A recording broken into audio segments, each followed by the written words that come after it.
things were quite simple for a very long time. You are dead when your heart and lungs and brain stop functioning. And then there was something nobody predicted, the artificial respirator. This forced society to redefine death. As you've actually seen for the last few decades, we've been gaining about 3 months of lifespan per year. Now, you imagine that as we make faster advances, hopefully in the future, we will start gaining 6 months a year, 9 months a year, 1 year a year. Once you get to 1 year per year, you've essentially stopped aging. And if you can go past that, you actually start reversing the aging process. Essentially, I think humans are most afraid of dying. We don't want to say goodbye to life. It used to be simple. You're a child, then you're an adult and get children, and then you get old and sick and die. Humans have always had the desire to live forever, and people will always do it and will always find ways of trying to maintain ourselves here and now. At one point, very probably, we will again redefine death because of technology.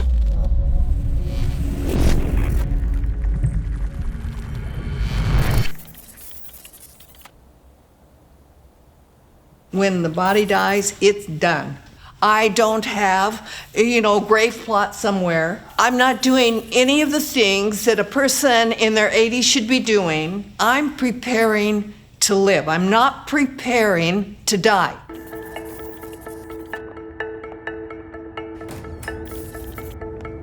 We created the largest event of its kind in the world called RADFest, which is a revolution against aging and death. We're reaching thousands now. We're not trying to, convert people anymore. That was hard work and bringing you the most advanced insights of super longevity. Please welcome James Stroll and Bernadine. We're so grateful to be with all of you today from around the world. Tomorrow will be age reversal, and the next day will be immortality forever. So we have jam-packed this event, this weekend, with progressive information. And the thing is, we're unstoppable. We're out to find the people who want to live, build a mass movement in that, and that we feel that will explode into reversing the aging process.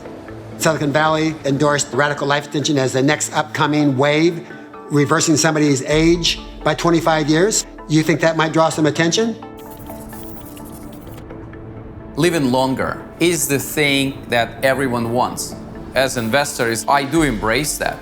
Because what will happen in the next 25, 50 years, for every year you would live on the planet, it's going to be enough advancements to extend your life by another year or so.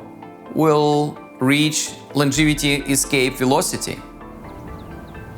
Some people aren't going to make it right now at this point based on their condition that's in their body. So we're friends of the Cryonics organization, and of course they're right here in Scottsdale, and we've been over there. It's a very noble cause in itself. Alcor Life Extension Foundation is the world's leading cryonics organization. If you know your time is short, move to Scottsdale area, Arizona, and then we can be there. We can do a standby very effectively.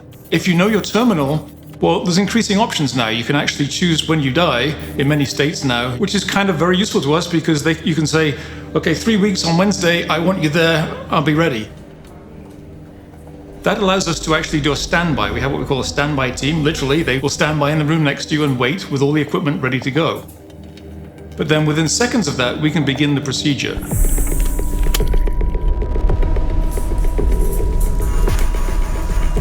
We'll open up the chest, access the major blood vessels of the heart, put you on an open circuit through a pump and a chiller system, and remove as much blood as we can. And then replace it with what we call a cryoprotectant, which you can think of as just a medical grade antifreeze. We're going to replace as much body fluid as we can with this solution that when you go below freezing will not actually freeze. So there's no ice formation, no ice damage. Once we've fully cryoprotected the cells, we're going to plunge the temperature way down, minus 90 degrees C very rapidly. We're talking about super cold temperatures, cryogenic temperatures, where you could sit there for 1,000 years and you'd be essentially as fresh as when you started. These are essentially very large, very expensive Thermos flasks. All of our patients are in this room. We have 188, I think it is, the current count. These are people who cannot help themselves, they cannot protect themselves. So our number one priority is not to acquire new members, it's not to advance our techniques. Our number one priority is to protect them. That's number one. So these are some of our more famous patients, at least to some groups of people. She, being a science fiction writer, was kind of open to this idea. If I don't know the person, I can be kind of detached from it. And then Hal Finney, who's an old friend of mine, actually the first person ever to receive a Bitcoin. You know, with someone I know, it's really tough, especially saying goodbye. Hal said, you know, when I'm getting close, I'll move to Arizona, which he did, and went to a hospice here. And then when he was ready, we just took away the oxygen, basically, and he took a little while, and then finally he stopped breathing, and we were right there, and we could start without delay. I didn't think I could stay in the room, but I managed to stay there.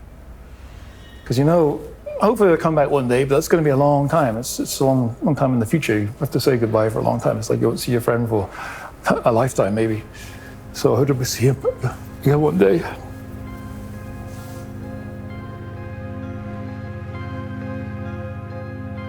People don't like the idea that you cannot control everything, that you are just subject to things we don't really understand. You may get ill, you may have a traffic accident, you may live up until 98, or you may live until 28.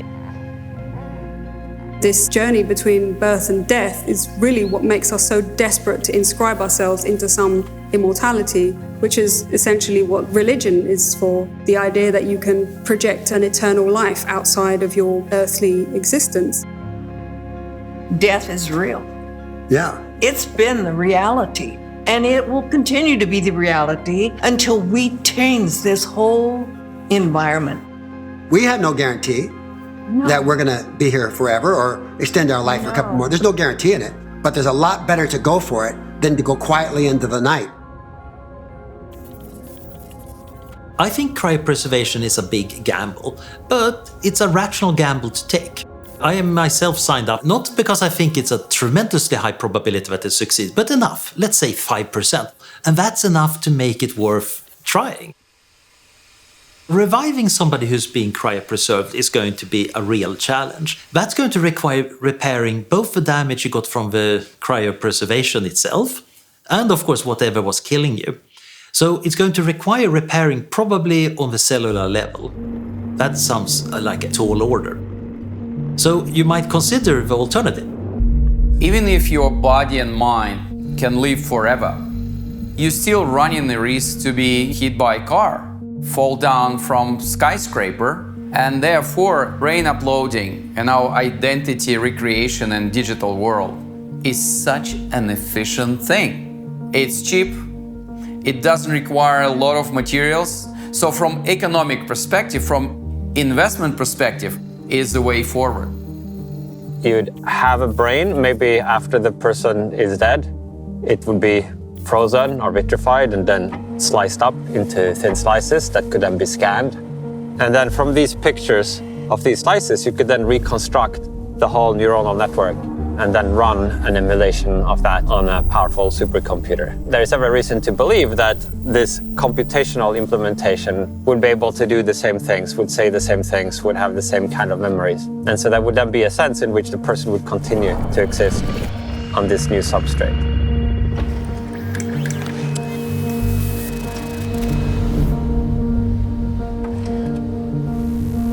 And then there is a problem. If I scan my brain and put it in a computer, is that thing in the computer me? Does personal identity carry over? You're maybe even committing suicide to make a replica of yourself. It's not clear at all what consciousness is, so why should we assume that it's happening? My favorite object is the brain. This is a real brain I'm holding here. And what fascinates me is how is it possible that thoughts, perceptions, emotions are generated? Nobody truly has an answer to that question. As a physician, you're at the bedside trying to measure the unmeasurable. We can't communicate with people who are so-called comatose, eyes wide open, but yet the mind wide shut. I have a ball and a cup.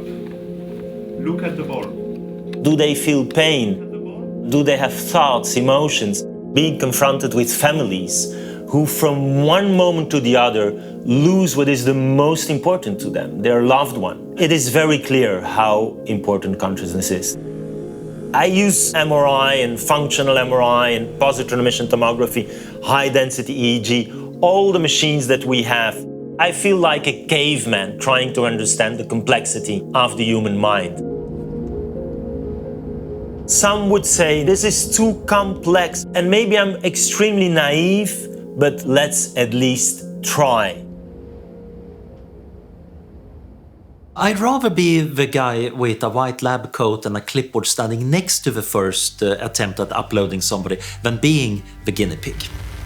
Imagine the situation 300 years from now or so. Okay, the technology works, what do we do? The real question might be actually more on progress. If we imagine meeting somebody from 300 years ago, their views on animal suffering and sexism and homophobia and many other things, they're kind of antediluvian by our standards. I think if you would live infinitely, the whole society would change, love life would change, because you would be married for a person for 500 years, you know, you would perhaps educate yourself for 1,000 years. We're talking about living forever in an environment, okay, that we're all understanding the importance of one another. If you can live 200 years, you're gonna much more value yourself, and in that we'll value each other like we never had before. Eventually, some people are just keeping on biologically living in a youthful way for a very long time, as long as they find their lives interesting. Others make the transition into computers, at which point their life might become much faster and much weirder. If we know that emotions are made by the brain, partly, or made by the body, and we would live without bodies, then what would that mean for having emotions? We might not even yet fully be able to imagine all the positive new things, especially if we're thinking of ways of transforming human nature itself, the human mind, increasing our cognitive and emotional capacities that we just can't currently access with our little puny brains. I'm pretty sure I could write down all this right now that will keep me busy for several thousand years, things I like to learn and do and experience. I don't want to die when nature decides I'm going to die. I want to die when I choose, and I want other people to have that choice too.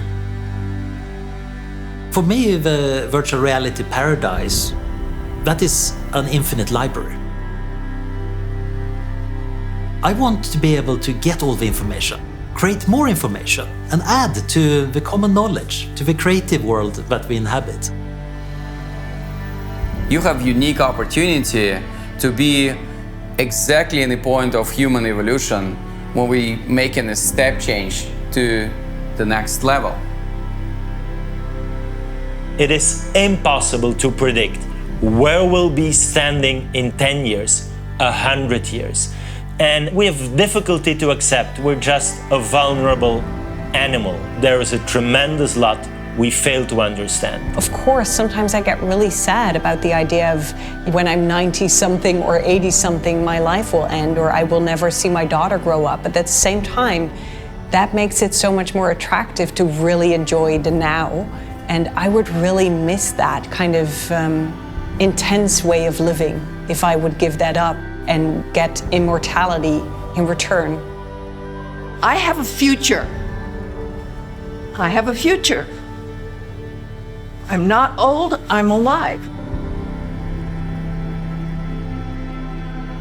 Would I want to live forever? Well, I don't know. I'm not sure what it's going to be like 1 billion years or 1 trillion years from now. Why don't you come back in 1 million years and ask me, and I'll tell you whether I've had enough or not. Do I want to be immortal? No. I think if you take out the death from the human cycle, we're not going to be humans.